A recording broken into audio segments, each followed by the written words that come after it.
Fala, torcedor do São Paulo, só dá o SPFC nas capas de jornais, a imprensa esportiva aqui muito empolgada aqui com o São Paulo, após vencer o Cruzeiro e já projetando o próximo jogo diante do Botafogo, pessoal. Assista o vídeo até o final que tá muito interessante. São Paulo tem o jogo da vida quarta-feira com o Botafogo, meu amigo. Líder do campeonato. São Paulo ia fazer o quê contra o Cruzeiro? Essa história de hotel, tudo. Foi como time reserva. E deu o quê, ó? Se deu bem. O William Gomes aos 14. Quem é o William Gomes? Desculpe, eu não conheço, ó. 1-0 pro São Paulo. É da equipe de baixo, né? Equipe de base, né, Esse Miller? moleque é bom. Pô, o banguzinho do São Paulo é melhor que o titular, meu. E ainda teve um gol, tirado pelo VAR, o Miller. Pô, esse William joga muito na base e outra, todos os jogos que ele tem entrado no Morumbi tem jogado bem. É que o Zubeldia não tem que colocar ele mais pra jogar. Chile, dá pra colocar no pique a sonora do Caleri. O que o Caleri falou, esse eu gosto, ele tem aquilo roxo. Ele falou sobre desempenho depois da partida contra o Atlético Mineiro, na tela. A gente não está tendo a melhor performance, tudo bem. Essa é uma coisa nossa internamente que temos que melhorar muito. Faz 3 jogos que a gente não faz gol, que não estamos criando nada, que não estamos jogando nada. Mas além disso, tem coisas que vai além dos jogadores, que são as arbitragens, que tem que começar a mudar. De algum jeito tem que começar a mudar. Não sei como, mas o futebol brasileiro precisa melhorar nesse sentido. Uma coisa é São Paulo jogando, que obviamente a gente está devendo, mas outra coisa é que nos pequenos lances a gente não está levando vantagem. Sem dúvida, aumenta. Hoje o jogo de Botafogo passa a ser fundamental para nós, essencial. Se a gente passa, vai ser um bom ano para São Paulo, se não passa, a temporada termina, praticamente. Então, a gente precisa fazer um jogo perfeito para passar deles.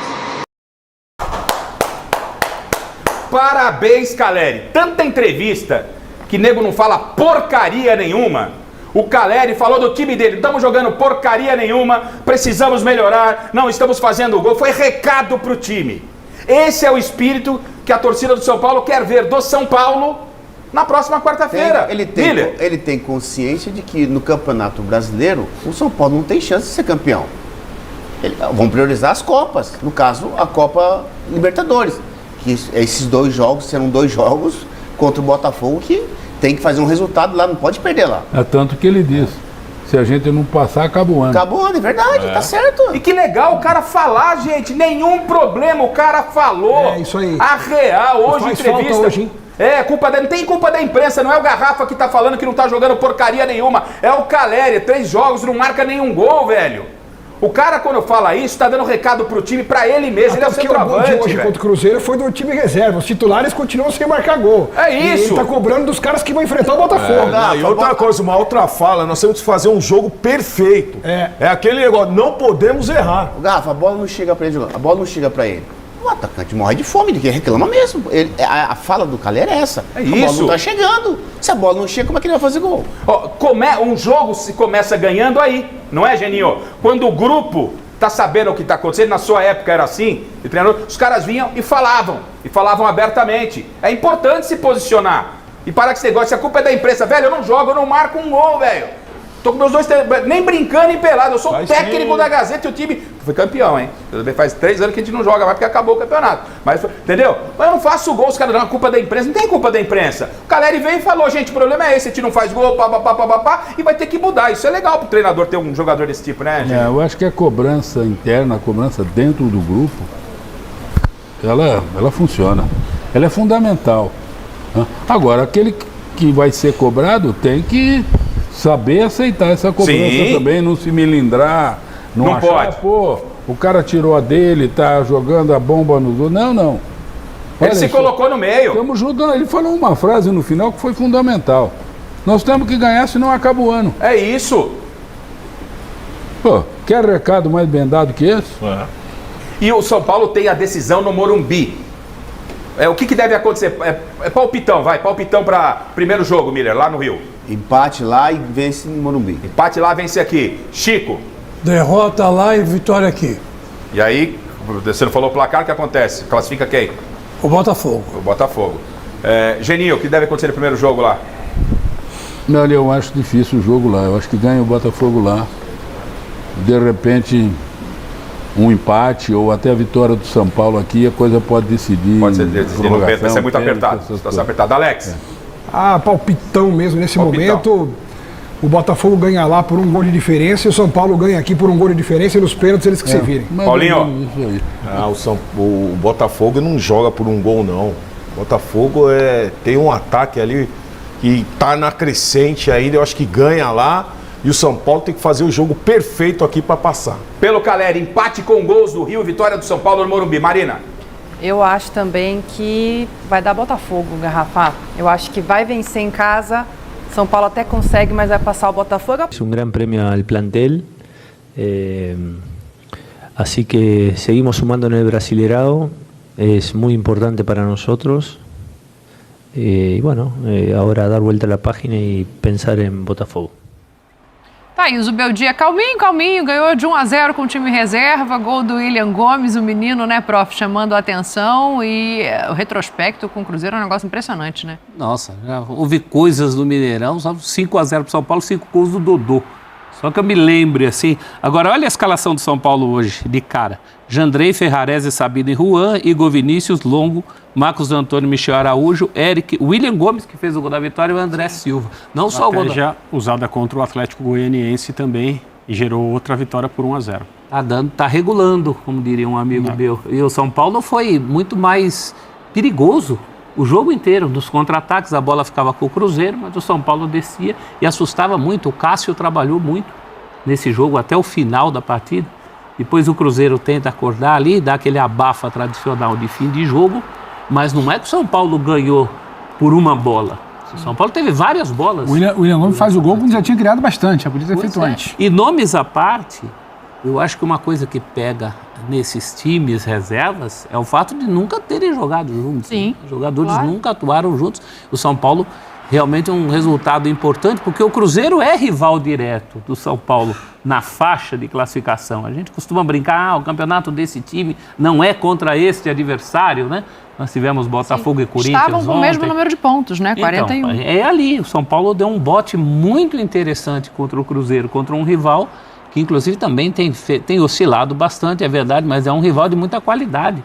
E com os reforços, aumentou a expectativa do Cruzeiro, uma vitória importante fora de casa e quebrou a série negativa, como a gente está citando ali. Né? É curioso, né? Porque aumentou a expectativa com a chegada dos reforços e caiu muito a produção do Cruzeiro. Caiu, o Cruzeiro vive uma oscilação e, se não me engano, é a primeira derrota do Cruzeiro no Mineirão. O Cruzeiro tinha perdido como mandante a primeira contra o Fortaleza em Cariacica, passou mais da metade do campeonato com 100% de aproveitamento jogando no Mineirão e agora nem mesmo o trunfo de jogar em casa, jogos abaixo contra o Inter, o clássico contra o Atlético também, em que o Atlético teve mais chances, produziu mais que o Cruzeiro, e agora contra o time reserva do São Paulo não consegue retomar a sua principal virtude, que era ter a bola, trabalhar bem, e parece que está faltando tranquilidade, Dani. O Seabra se vê mais pressionado e agora a Sul-Americana ganha um contorno diferente para o Cruzeiro, porque a expectativa do torcedor se inflou, muito pelo sucesso do time, mais ainda pelas contratações. E agora, na Sul-Americana, é essa tacada que o São Paulo vai tentar na Libertadores. No Brasileiro, para título, ficou muito complicado, então é apostar tudo na Sul-Americana. Mas para isso, não basta só ter o espírito de competitividade, como teve contra o Boca ali num jogo também ruim no Mineirão. Precisa fazer o que o Cruzeiro faz de melhor. É um time que tem muita capacidade técnica. E para isso, talvez o Seabra tenha de repensar algumas coisas e abrir mão de algum desses reforços que não encaixaram bem. O Wallace, um deles, não conseguiu dar uma resposta ainda. Então pode ser que para retomar, ele tenha também de trazer alguns jogadores daquela configuração em que a equipe respondia melhor. Um passinho atrás. Bom, o São Paulo aproveitou muito bem a rodada. Essa partida do São Paulo, em que muitos torcedores provavelmente ficaram assustados com a escalação inicial, preservando muitos titulares, a maioria deles, né? Talvez todos. E aí a gente já vai falar sobre se tem algum jogador desse time que seria titular ou não da equipe do São Paulo. Mas, Jandrei, já começa pelo goleiro, né? O Jandrei, que até se atrapalhou em algumas reposições e tal, mas foi pouco ameaçado, vou falar sobre isso. Igor Vinícius na lateral direita, ou na ala direita, né? Porque um sistema de 3 zagueiros, com o Juan fazendo sua estreia bem, hein? bem, eu falei para vocês, ele é bom jogador. Juan no miolo da defesa, com o Ferrarese e também o Sabino, mais pelo lado esquerdo, com o Michel Araújo de ala pela esquerda. Meio de campo, 2 volantes, de novo uma estreia, além do Juan, Santiago Longo, o Santi, abrindo o meio de campo com Marcos Antônio, que jogou demais, é muito bom jogador. E a partir dali, um time ofensivo, né? O André Silva no comando de ataque, Eric pela direita e o William Gomes pela esquerda. Esse moleque, o William, é muito bom jogador, apenas 18 anos e ele botou o jogo no bolso, tá? Só que assim, o Cruzeiro tava jogando em casa. E o Cruzeiro, a gente sabe, né? Tem bons jogadores no meio campo, muito técnico, marcador e técnico, que joga e deixa jogar. Wallace, Mateuzinho, Matheus Pereira. Olha isso, gente. Olha o meio campo do Cruzeiro, com uma zaga com o João Marcelo e o Zé Ivaldo, com o William na lateral direita, jogador de seleção brasileira, hoje titular principal, né? Seleção principal, quero dizer. Na esquerda, o Marlon, né? Que é um jogador também bem rodado, bom lateral. E aí, do meio para frente, como eu citei, o Matheus Pereira, mas tem o Vitinho também, que é o meio atacante, acabou saindo lesionado, e o Caio Jorge, né? No comando de ataque. Depois entrou o Lautaro Dias, outros jogadores ali que o Cruzeiro tem pela janela que fez, jogadores interessantes, né? Jogadores que estão acostumados, né? O Cruzeiro está em evolução. Cara, o Cruzeiro não jogou absolutamente nada. E aí eu estou olhando aqui sob a ótica do Cruzeiro, mas também, obviamente, por mérito do São Paulo. Mas quando o Cruzeiro tinha a bola, era um Cruzeiro que agredia muito pouco, tinha volume, circulava bem a bola, mas não finalizava. Teve uma ou outra finalização do Matheus Pereira, sempre buscando o jogo, né? Que ela passava nem... O Jandrei não fez uma defesa, gente. Fez algumas intervenções, né? Algumas socadas no ar, né? Buscando a bola ali, que às vezes se apresentava à frente da área, ele saía. No máximo, o Jandrei não foi agredido, ameaçado, fez defesas, nada. O Cruzeiro não chegava, muito por conta da marcação do São Paulo, que tinha a sua linha de 3 ou linha de 5, né? Baixando seus laterais, e uma marcação muito efetiva. E o Cruzeiro, com pouca criatividade, não chegou. Agora, sem a bola, foi o que mais me espantou. Quando o São Paulo detinha essa posse, o Cruzeiro não marcava. O Cruzeiro observava o São Paulo trocar passes. O Cruzeiro marcava a distância, ele só cercava, ele não combatia, ele não competia. E são jogadores que estão acostumados a fazer isso, né? O próprio Wallace, como eu citei, o Mateuzinho. Não rolou, gente, não rolou. E aí o São Paulo muitas vezes deixava a bola com o Cruzeiro, mas saía rápido no contra-ataque em transições, muito por conta dos seus jogadores de velocidade, o Eric e o William Gomes. E assim, gente, no primeiro tempo, o São Paulo, mesmo sem ficar a maior parte do tempo com a bola, já começou a criar oportunidades que eu pensei, caramba, tanto que tem um gol anulado por milímetros, centímetros, sei lá, do William Gomes, num belo lançamento, em que ele chega na frente do Cássio e muito jogador se apavoraria, e ele consegue, na velocidade, tirar a bola do Cássio e fazer o gol. Depois você vê se está impedido ou não, mas você tem que, obviamente, atacar o espaço ali naquele momento. E foi o que ele acabou fazendo. William Gomes, anotem esse nome, porque ele já começava a dar as cartas do jogo nos primeiros minutos. Aí o que acontece? O jogo segue, o São Paulo continua no ataque e normalmente dos pés do William. Ele busca tabelamento, ele sai em velocidade, ele é muito rápido. E o São Paulo no primeiro tempo já merecia estar vencendo, mas ok, isso não acontece. Na segunda etapa, eu imaginei que o Cruzeiro, por jogar em casa, fosse fazer valer o fator local, fosse ter um pouco mais de imposição no jogo. Isso acontece nos primeiríssimos minutos ali. Daqui a pouco o São Paulo já toma as rédeas da partida de novo. E num contra-ataque puxado pelo Eric, num bom lançamento do Sabino que vem lá de trás, o William Gomes ataca o espaço vazio. E aí esse é o mérito desse moleque, porque ele também se apresenta. Ele minutos antes tinha forçado uma saída de bola do Cássio, quase roubado a bola do Cássio, pressionando o goleiro adversário, o gigante Cássio. E o William tem 18 anos. Isso é personalidade, gente. E aí nesse contra-ataque, ele dá o espaço, ele dá a opção pro Eric tocar a bola para ele. Mas do tipo assim, não tem outra alternativa pro Eric, era só tocar pro William. Só que o gol que ele faz é de dominar essa bola e puxar para a perna direita e chutar no ângulo do Cássio. Ele faz um golaço colocando o São Paulo na frente. Esse menino precisa jogar mais, ele precisa de sequência. Idade, esqueçam isso. Qualidade não tem idade. Personalidade, você precisa botar esse cara pra jogar. A pergunta é, por que ele não jogou contra o Galo? Por que esse moleque não foi testado ainda com mais sequência? Porque ele já deu... Gente, um jogo no Mineirão contra o Cruzeiro, inimigo direto, os dois com 41 pontos antes do jogo começar, e ele vai lá e acaba com o jogo, bota o jogo no bolso, num time reserva, desentrosado, descaracterizado, que nunca jogou junto, E o São Paulo foi melhor, e muito por conta desse moleque. O André Silva, cara, se atrapalhou em vários momentos, teve outra bola do jogo no mesmo espaço.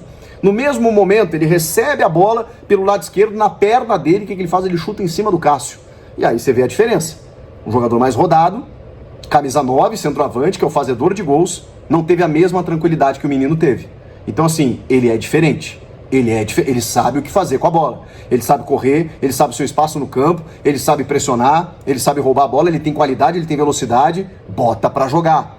Bota pra jogar. Eu já vou dar o meu time ideal pro jogo contra o Botafogo na quarta-feira, porque não dá pra dissociar os dois jogos. Esse jogo ele tá conectado, interligado com esse jogo de quarta-feira da Libertadores. O Cruzeiro tem Sula, mas na quinta-feira. Por isso, botou um pouco mais de titulares.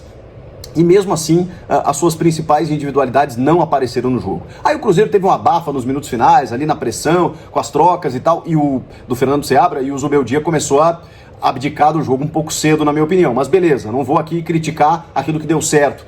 Só que ele correu riscos, né? Quando ele tira o William, eu fiquei desesperado. Eu falei, não acredito que ele vai tirar o William agora, tão cedo. Eu não sei se cansou, não sei se ele tá pensando na quarta, pode ser, mas eu não teria tirado o William naquele momento do jogo. Mas provavelmente o Zubeldia tem uma explicação melhor para isso. Só que ele tirou o Eric, ele tirou todo mundo. Ele deixou só o André Silva, aí tirou o Michel Araújo também, depois, na verdade ele bota o Michel de ala, né, no caso, bota o Jamal Lewis ali, na verdade de ponta, né, tira o Michel da ala, bota o Jamal Lewis que faz a sua estreia, o jogador britânico, né, assim, né, poucos minutos deu pra ver, né, sabe o que fazer com a bola, pelo lado esquerdo, ali foi acionado algumas vezes, saiu jogando e tal, às vezes ele devolvia, né, aquele feijãozinho com arroz do lateral, né, toca pra trás pra não se complicar, mas chegando, o jogador do Newcastle, nem estava prevista a sua estreia, ele acabou estreando nesse jogo. Aí nos minutos finais ele põe o Alan Franco, o time termina com 4 zagueiros, eu imaginei que o Ferrarese ia para a lateral, né, porque o Igor Vinícius estava voltando também, acabou saindo, mas o Alan Franco que estava lá dando combate na lateral direita. E aí no meio, no miolo de zaga, ele ainda tinha o Sabino, o Juan, foi para se defender o Zubeldia, e aí trouxe o Cruzeiro. Só que o Cruzeiro realmente não estava numa noite inspirada, não conseguiu chegar ao seu gol e com isso o São Paulo garantiu uma vitória importantíssima. E é preciso valorizar, gente. São Paulo vinha mal, né, 3 jogos sem marcar gols, foi eliminado da Copa do Brasil. Tem alguns destaques negativos em termos de escolhas do Zubeldia, demora para mexer e tudo mais, mas assim, a gente precisa valorizar porque assim, ele cai agora da Copa do Brasil, tá vivo na Libertadores e é um time que tá, cara, no topo da tabela do brasileiro. Os times que estão com 2 ou 3 frentes aí estão tendo dificuldades, natural, né? Com exceção do Flamengo, não, até o Flamengo empatou com o Vasco na rodada. Então não é, porque o foco fica dividido, você perde jogador por lesão, não dá para meter o 100% focado fisicamente, tecnicamente em todas as competições, é muito difícil. E aí o São Paulo cai na Copa do Brasil, mas tem boas chances agora nas outras 2 competições que disputa. Título no Brasileiro acho muito difícil, que Botafogo e Palmeiras estão a passos à frente. Mas na Libertadores, mesmo que seja o Botafogo, a gente está falando de mata-mata. A gente está falando de uma decisão em casa, que o São Paulo vai ter, e a gente está falando de um time que tem muita tradição na competição. O Botafogo nem tanto. E no mata-mata, o Botafogo caiu para o Bahia, por exemplo. Porque é diferente. Em relação ao brasileiro, não tem nem a dúvida. Que o Botafogo joga melhor e tem mais time hoje que o São Paulo. Que todo mundo, eu diria. Mas na Copa, as coisas se equilibram. E o Botafogo, mesmo assim, contra o Palmeiras, depois de uma vantagem absurda que abriu, vocês viram o que aconteceu nos minutos finais. Porque a pressão é muito forte de um time que está ganhando tudo nos últimos anos. O Botafogo sentiu aquela pressão. O São Paulo já terminou aquele jejum sem títulos, ganhou uma Copa do Brasil ano passado. E tá cascudo, e tá com um time melhor esse ano, na minha opinião. Mas, tá aqui o meu time titular para quarta-feira. Alô, Zubeldia, anota aí.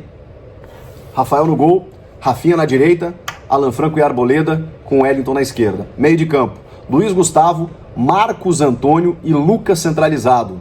Rato, William e Caleri. Torcedor do São Paulo, o tricolor paulista aí, agora vai ter uma missão bem diferenciada, né? Diante aí do Botafogo, né, pessoal? O jogo aí que promete casa cheia na quarta-feira aí. Você está confiante na vitória do São Paulo? Ontem venceu o Cruzeiro, né, pessoal? Vai ser muito interessante, né, esse jogo aí diante do Botafogo, líder da tabela. E o São Paulo só sobe, ó. Logo, logo, eu acredito que o São Paulo vai ser, né, vice-líder, né?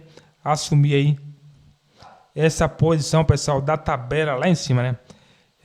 E onde, pessoal, Mais uma vez aí, o SPFC está de parabéns aí pela atuação, né?